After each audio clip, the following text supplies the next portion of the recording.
Hello friends, मैं junior Khan और आप लोग का अपने YouTube channel junior Khan GS पे स्वागत है। दोस्तों, आज का टॉपिक एक ऐसी टॉपिक है जिसके बारे में आपको जानना बेहद ज़रूरी है। दोस्तों, आज का टॉपिक सिख और सिखों के धर्म गुरुओं के बारे में, सिखों के गुरु के बारे में, सिखों के 10 गुरुओं के बारे में। वे गुरु जो सिखों को एक सीधी रास्ता दिखाते चले गए, उनके बारे में आज का टॉपिक दोस्तों उनके बारे में है।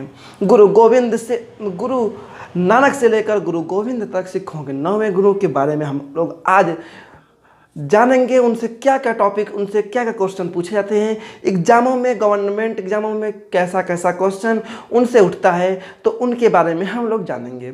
लेकिन दोस्तों, इससे पहले आपसे एक छोटी सी गुजारिश है कि अगर आप हमारे चैनल पर नए हैं तो हमारे चैनल को सब्सक्राइब करिए और बेल आइकन दबाना न भूलिएगा। दोस्तों, अगर वीडियो देखने के बाद पसंद आए तो वीडियो को लाइक और ज़्यादा से ज़्यादा शेयर करिए।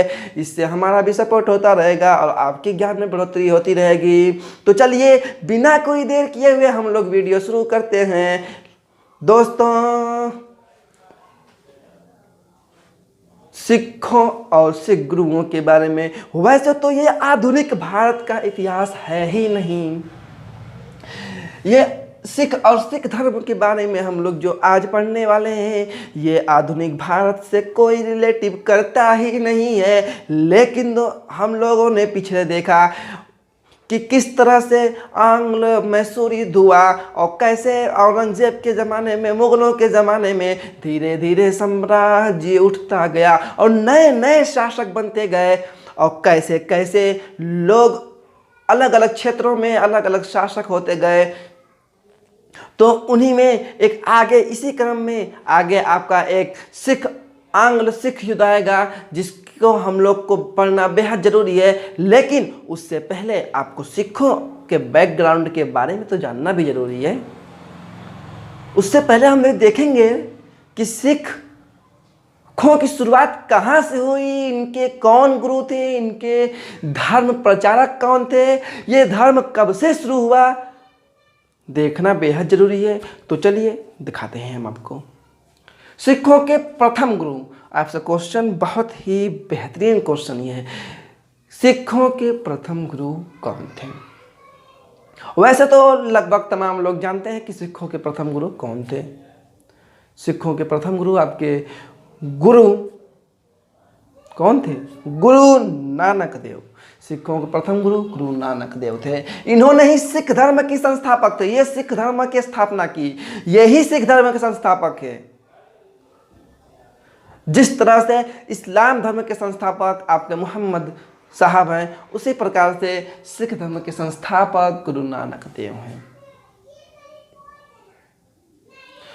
गुरु नानक देव सिख धर्म के संस्थापक, तो इनके बारे में लोग थोड़ा जान लें। गुरु नानक देव प्रथम गुरु सिखों के। गुरु नानक देव का जन्म आपका 1469 ईस्वी को हुआ था और इनकी मृत्यु 1539 ईस्वी को हुई। 1469 ईस्वी को पैदाइश और 1539 को मृत्यु। ये दूसरा पॉइंट है, सिख धर्म के संस्थापक थे। इनका जन्म तलवंडी नामक स्थान पे हुआ था, जो कि ये तलवंडी अब आपका पाकिस्तान में पड़ता है।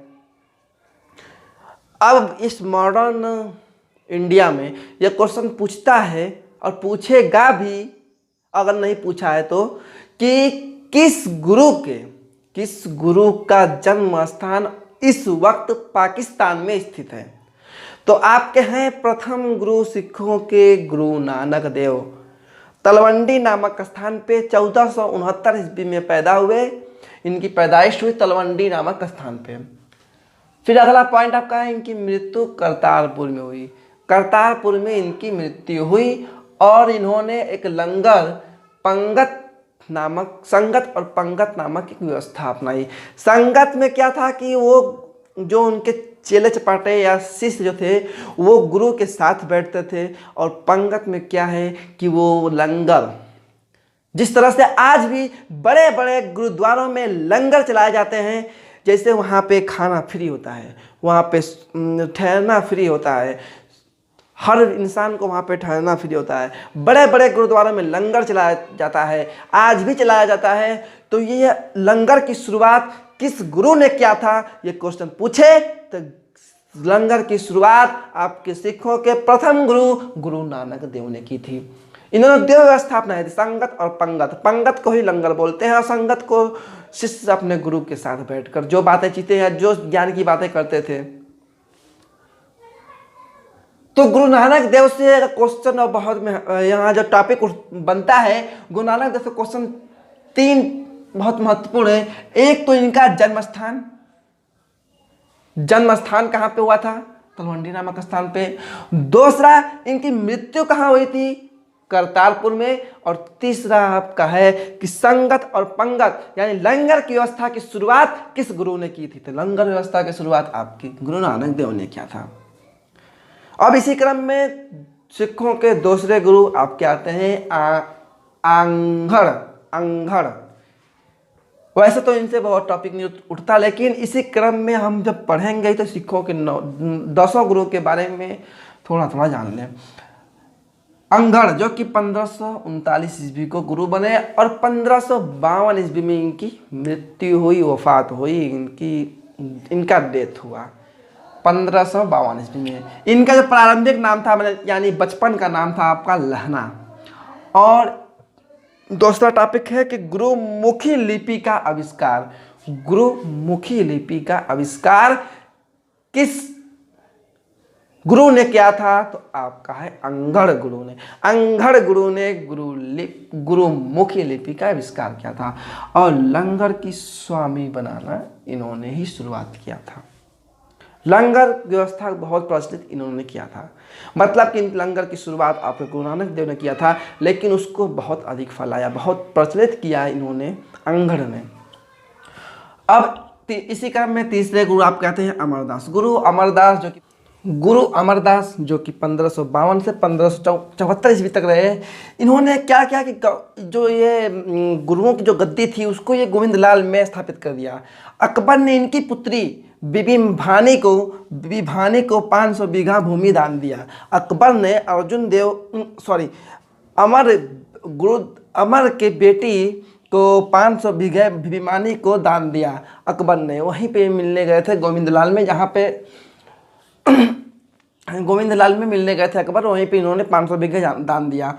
उसके बाद जो बीबी भानी है, इनका विवाह इनके शौहर या इनके पति का नाम रामदास था, जो कि सिखों के अगले गुरु यानी आपका ये अमर जो थे ये आपके तीसरे थे। और उसके बाद चौथे गुरु रामदास इनके दामाद थे। गुरु अमरदास के दामाद गुरु रामदास जी थे, जो कि चौथे गुरु कहलाए। सिखों के चौथे गुरु अमरदास, जो कि 1574 से 1581 ईस्वी तक रहे। इन्होंने अमृतसर नगर की स्थापना की, जो आज हमारा पंजाब में अमृतसर पड़ता है। वो अमृतसर जो अकबर ने बीबी भानी को 500 बीघे भूमि दान दिया था, उसी भूमि पर गुरु रामदास ने अमृतसर नगर बसाया और वहीं पे इन्होंने गुरु पद पैतृक कर दिया। मतलब गुरु पद पैतृक क्या मतलब, इसका क्या अर्थ है हम बताते हैं आपको। जब रामदास थे तो रामदास के बाद जो गुरु हुआ इनका बेटा हुआ, फिर यहीं से पैतृकता की शुरुआत चलती आई। जैसे एक शासक के बाद अगला कोई शासक बनेगा तो उसका बेटा ही बनता था, उसी प्रकार इन गुरुओं में भी अब पैतृक होना शुरू हो गया था।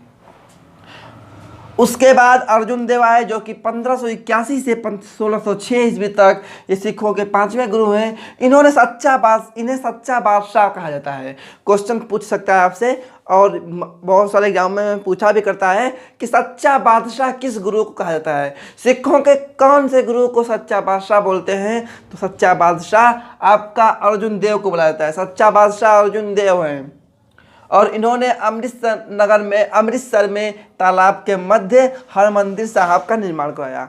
हरमंदिर साहब का निर्माण, जो अमृतसर में हरमंदिर है, उसका निर्माण किस गुरु ने करा था, आपका है अर्जुन देव। गुरु अर्जुन देव ने हरमंदिर साहब का निर्माण कराया। कब कराया, 1589 ईस्वी में। फिर अगले उसके बाद इन्होंने 1604 में आदि ग्रंथ की रचना की। बहुत ही बेस्ट क्वेश्चन यहां से बनता है कि आदि ग्रंथ की रचना किस गुरु के द्वारा किया गया। आदि ग्रंथ की रचना आपका अर्जुन देव के द्वारा किया गया। गुरु अर्जुन देव के द्वारा आदि ग्रंथ की रचना की गई। 1604 ईस्वी में गुरु अर्जुन देव के द्वारा आदि ग्रंथ की रचना की गई 1604 में। और उसके बाद 1606 में जहांगीर द्वारा मृत्यु दंड दे दिया गया। जहांगीर से के द्वारा इनको मृत्यु दंड दिया गया। अर्जुन देव को जहांगीर के द्वारा मृत्यु दंड दिया गया क्योंकि ये उसके पुत्रों को और उसके भाइयों को बहकाते थे, ऐसा उसका मानना था। ये आपका जहांगीर का सलीम जहांगीर 1606 ईस्वी में, इसके बारे में हम लोगों ने पिछले वीडियो में मैं बताया था आपको। आप जब जाकर हमारा सर्च मारिएगा यूट्यूब पे आएगा, वहाँ पे मैं मुगलों के बारे में बताया था। वहीं पे मैं मुगलों का क्रम चलते चलते मैं जहांगीर के बारे में भी चर्चा किया था कि जहांगीर ने किस गुरु को, आपसे क्वेश्चन पूछेगा कि जहांगीर ने किस गुरु को फांसी की सजा सुनाई थी, तो जहांगीर ने गुरु अर्जुन देव को फांसी की सजा सुनाई थी। उन्हें मृत्यु दंड दिया था, फांसी नहीं मृत्यु दंड दिया था 1606 ईस्वी में। उसके बाद गुरु हरगोविंद आते हैं जो कि 1606 से 1645 ईस्वी तक रहते हैं। यह सिखों में सैन्य शिक्षा प्रारंभ की। मतलब इन्होंने क्या किया कि जो सिख थे, जो सिख धर्म के लोग थे, जो सिखों को मानने वाले थे, तो उनमें इन्होंने एक सैन्य शिक्षा, मतलब कि घुड़सवारी करना, युद्ध करना, कैसा लड़ाई होती है, तलवारबाजी करना, तीरंदाजी करना, ये सब वो अपने सैनिकों को सिखाना शुरू किया। और अमृतसर नगर की किलेबंदी तथा अकालत दंड का निर्माण, जिसे अकाल दंड को ईश्वर का सिंहासन भी कहा जाता है। अमृतसर नगर की किलेबंदी, अमृतसर नगर किलेबंदी आपके गुरु हरगोविंद साहब ने किया था और इन्होंने अकालत दंड यानी ईश्वर का सिंहासन का निर्माण करवाया। किसने? गुरु हरगोविंद सिंह ने। फिर इसी क्रम में अगले गुरु आपके हैं हर राय, जो कि 1645 से 1661 ईस्वी तक रहते हैं। ये दाराशिकों को आशीर्वाद दिया। मतलब दाराशिकों जो कि अपने बाप के खिलाफ, अपने भाइयों के खिलाफ विपक्षी हो गया था, दाराशिकों का साथ आपके हर राय, गुरु हर राय दे रहे थे। ये गुरु हर राय ये दाराशिकों को आशीर्वाद दिया था और राम राय की जगह हरि किशन को उत्तराधिकारी बनाया था। मतलब ये राम राय से किसी तरह नाराज हो चुके थे, इसलिए इन्होंने हरि किशन, जो कि मात्र 6 वर्ष का था बच्चा, 6 वर्ष का था, उसे इन्होंने अगला गुरु बना दिया। हरि किशन को 6 वर्ष के जो थे उन्हें गुरु बना दिया। फिर हरकिशन आपके 1661 से 1664 ईस्वी तक रहते हैं, जिनकी छेचक की बीमारी की वजह से इनकी मृत्यु आती है। उसके बाद आप क्या आते हैं गुरु तेग बहादुर, सिखों के 9वें गुरु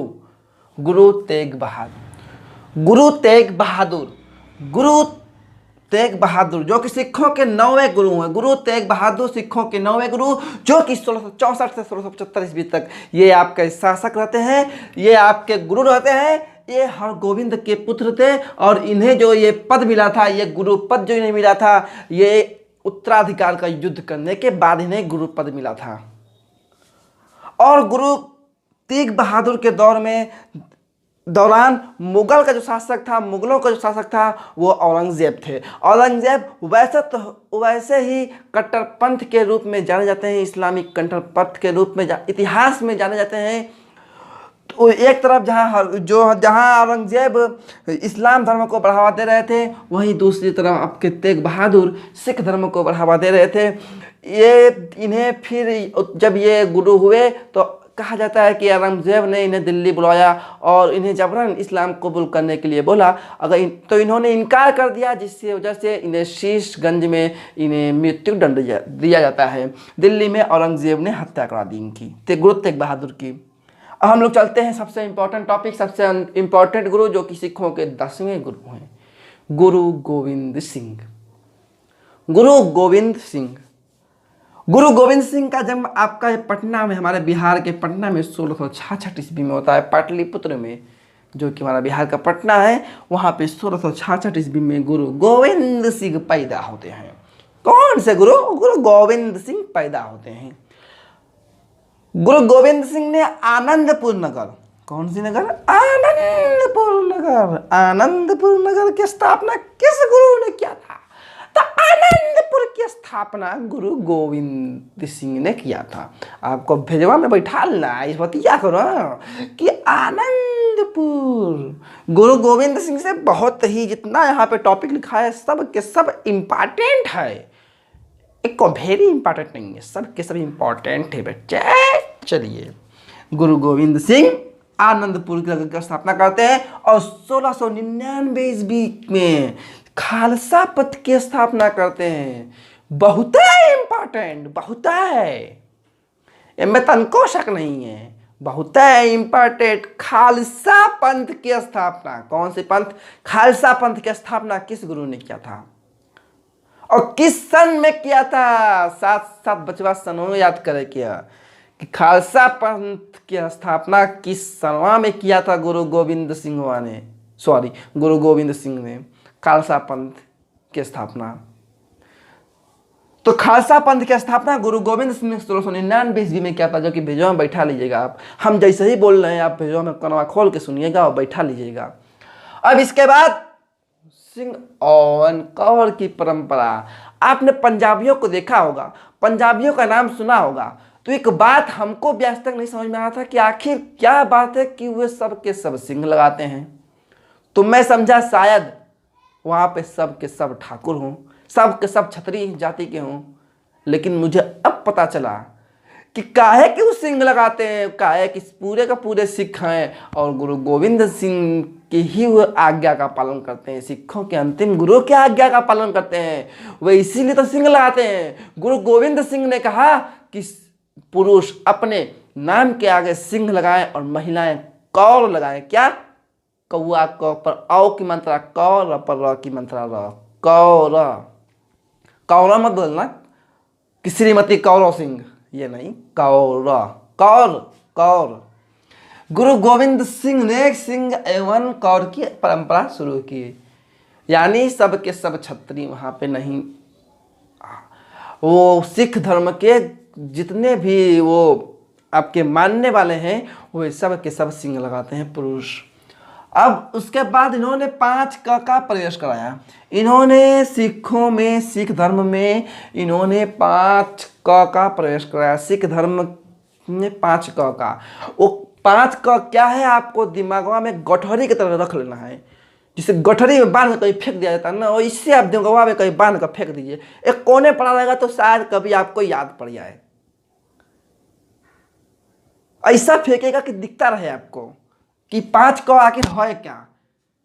5 क केश कंगा कच्छाकड़ा कृपाण, केश कंगा कच्छाकड़ा कृपाण, ये 5 क हैं जिन्हें गुरु गोविंद सिंह ने अपने धर्म यानी सिख धर्म में प्रवेश कराया। उसके बाद इन्होंने आदि ग्रंथ की पुनः क्या कराया? संकलन कराया, पुनः संकलन कराया। जो आदि ग्रंथ 1604 ईस्वी में गुरु अर्जुन देव ने लिखा था, गुरु अर्जुन देव की द्वारा रचित था, उससे पुनः संकलन, यानी बीच में डिस्टर्ब हो गया था, वो किसी शासक के द्वारा डिस्टर्ब हो गया था, तो इनको पुनः संकलन आदि ग्रंथ का गुरु गोविंद सिंह ने किया। अब हम आपको ये नहीं बताएंगे किस शासक के द्वारा डिस्टर्ब हुआ था, अब वो चीज़ किस शासक के द्वारा आपका आदि ग्रंथ डिस्टर्ब हुआ था उसको आप बताइएगा कमेंट बॉक्स में लिखकर। आदि ग्रंथ का पुनः संकलन गुरु गोविंद सिंह ने किया। गुरु गोविंद सिंह बेचारे बड़ा काम रहा, इनके का काम करें सिख धर्म के लिए, बहुत काम रहल, देखा दबा ना इनका। और इन्हें नांदेड़ गोदावरी तट पर जो कि पड़ता है 1760 में, 1708 में एक पठान द्वारा इनकी हत्या हो गई। पठानों को जलन होने लगा, पठानों को खलबली होने लगी कि आखिर ये बता रहे ऐसा कारण क्या है। इनका बस एक युद्ध, 2 युद्ध, इनका चकमौर का युद्ध और ये खीरदाना का युद्ध और अन्य इत्यादि युद्ध भी इन्होंने लड़ा जिसमें इनको विजय श्री प्राप्त हुआ। तो आखिर पठान के का जलन हुआ कि जो इन्होंने हत्या कर दी, इनकी हत्या की। तो चलिए हम आपको बताते हैं 1707 ईस्वी में जब आपका औरंगजेब की मृत्यु हुई, उसके बाद बहादुर शाह प्रथम बनता है आपका शासक। तो उसने बहादुर शाह प्रथम ने सिखों के 10वें गुरु यानी गुरु गोविंद सिंह से हाथ मिला लिया। यही पठानों को खलन होने लगा कि सिखों के 10वें गुरु से इन्होंने हाथ मिलाया, सिखों के 10वें गुरु से इन्होंने हाथ मिलाया। तो पठानों को बर्दाश्त न हुआ, उन्होंने जाकर तुरंत आत्महत्या, नहीं सॉरी आत्महत्या तो ये अपने से नहीं की, नहीं कत्ल कर दिया। और कोर्ट ने उन्हें सजा सुनाई, 302 के तहत उन्हें फांसी की सजा सुनाई जाती। ऐसा कुछ नहीं था उस समय, कोर्ट था ही नहीं, समझा है कि ना। उस समय सिर्फ शासक का कोर्ट चलता था, बादशाह का कोर्ट चलता था। तो उसी समय 1708 ईस्वी में 1707 में औरंगजेब की मृत्यु हुई, 1708 में इनकी पठानों ने कत्लेआम कर दिया। तो मुझे उम्मीद है कि आपको ये सब पढ़ने के बाद आपको दिमाग या भिजवा में आपके बैठ गया होगा। तो चलिए अब हम मिलेंगे अगले वीडियो में किसी अन्य टॉपिक के साथ। इसी क्रम में, इसी कड़ी में हम चलेंगे, आगे मिलेंगे। लेकिन मुझे उम्मीद है कि आप वीडियो पसंद आया तो लाइक जरूर करिएगा और शेयर करिए, ताकि इससे मेरा भी सपोर्ट होता रहे, आपका भी सपोर्ट होता रहे। तो चलिए मिलेंगे अगले वीडियो में, तब तक के लिए गुड बाय।